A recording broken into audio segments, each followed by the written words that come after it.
fatigue, c'est un sentiment qui est à la base nécessaire. Ce n'est pas quelque chose dont on doit se débarrasser. La fatigue, c'est un signal qui vous dit qu'il faut arrêter.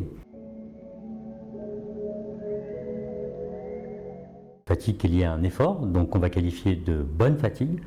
C'est celle qui va suivre, par exemple, vous courez, vous faites du jogging, vous jouez au hand. Eh bien, c'est une fatigue dont vous allez vous remettre en vous asseyant, en vous reposant.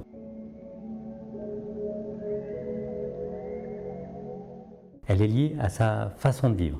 Alors, pour vous donner quelques exemples, c'est un trop-plein d'activités. Je fais trop de choses. Je fais trop de choses parfois de façon désordonnée aussi. Par exemple, si vous êtes un couple avec enfants, tout le monde se met à faire la cuisine. J'ai eu le nombre de fois où les gens me disent qu'ils ont préparé 2 plats en parallèle. Une autre dimension, c'est celle d'accepter trop de choses. On est très vite fatigué parce qu'on se croit capable d'accepter énormément de choses et donc c'est presque un phénomène inconscient.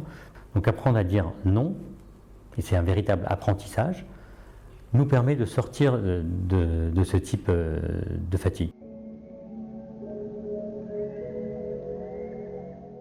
On voit que quand on est dans des périodes de crise, on a beaucoup d'informations négatives qui nous tombent dessus. Or, il s'avère que l'être humain est constitué de telle sorte qu'il privilégie l'information négative à l'information positive.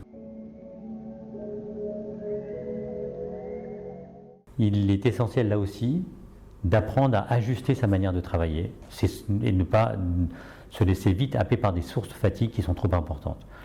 Le télétravail s'est imposé dans nos vies pendant une longue période. Il a eu des effets positifs sur la fatigue, notamment sur les temps de transport, sur notre capacité à organiser notre temps différemment, à aérer. Et puis il y a eu des fatigues relationnelles.